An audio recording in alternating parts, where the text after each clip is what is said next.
a tous déjà vécu une situation où un message ne passe pas comme prévu. On a l'impression d'avoir été clair, mais en face, la réaction est complètement différente.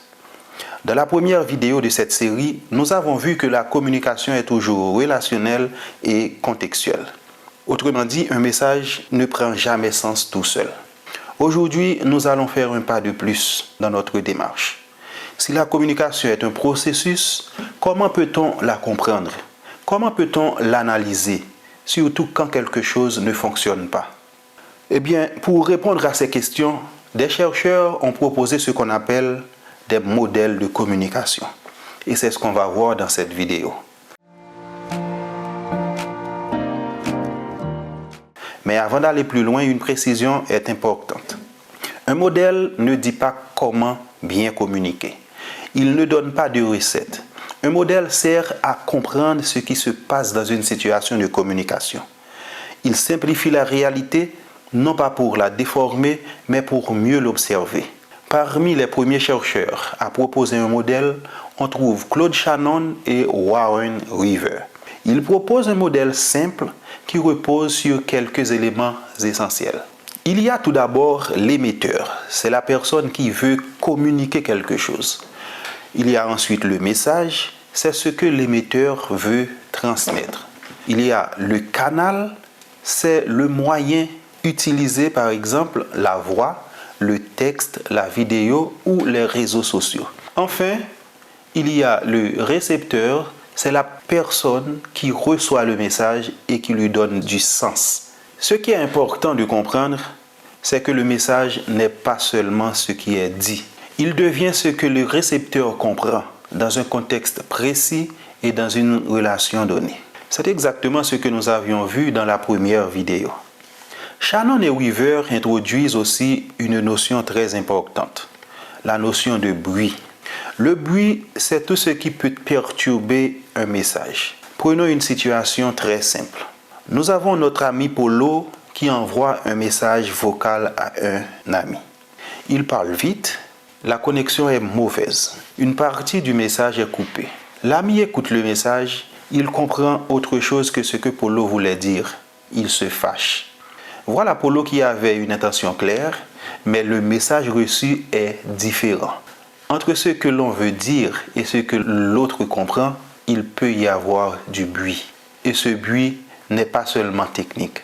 Le bruit peut être une distraction, un mauvais moment, une fatigue, une émotion ou même un contexte culturel différent. Autrement dit, le bruit peut être contextuel ou relationnel. Prenons un autre exemple. Polo publie un message sur les réseaux sociaux. Il essaie de faire de l'humour. Dans son environnement culturel, dans son cercle habituel, c'est perçu comme une blague. Mais le message circule. Il est vu dans d'autres territoires, dans d'autres cultures, par des personnes qui n'ont pas les mêmes références. Ce qui était de l'humour pour Polo est perçu comme une provocation ailleurs. L'intention n'a pas changé, mais le contexte, oui. Ici, le bruit n'est pas un problème de son, ni un problème de technologie. C'est un bruit culturel et contextuel.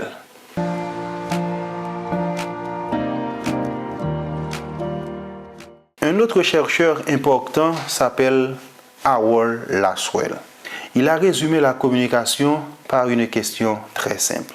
Qui dit quoi? À qui? Par quel canal? Et avec quel effet? Cette question est extrêmement utile pour comprendre la communication publique et la communication sur les réseaux sociaux. Si on revient à notre ami Polo. Polo publie un message humoristique.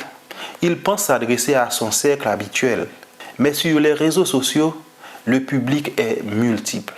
Ce ne sont pas seulement ses amis, ses proches, ce sont également des collègues, des inconnus et parfois des personnes qui ne partagent ni sa culture ni son contexte. Le message est le même, mais les effets sont différents. Certaines personnes rient, d'autres se sentent attaquées. C'est exactement ce que nous aide à comprendre le modèle de Laswell. Il nous rappelle que le public compte, le canal compte et que les effets comptent. La communication ne s'arrête pas au moment où l'on publie le message. Elle continue dans la manière dont ce message est reçu, interprété et parfois détourné. Mais attention, ces modèles sont très utiles, mais ils ont aussi des limites. Ils expliquent la structure de la communication, mais pas toujours les émotions, les rapports de pouvoir, les inégalités culturelles ou la complexité des relations humaines. Ce sont des outils d'analyse, pas des solutions toutes faites. Ils nous aident à comprendre, mais ils ne remplacent pas ni l'écoute, ni la prudence, ni la responsabilité. Le message clé de cet épisode est simple. Les modèles de communication ne nous disent pas comment communiquer. Ils nous aident à comprendre pourquoi un message peut être mal compris, mal reçu ou produire des effets inattendus. Dans le prochain épisode, nous verrons pourquoi le canal, qu'il s'agisse des médias, des plateformes ou des réseaux sociaux, change profondément la communication. Parce que le canal n'est jamais neutre. À la prochaine.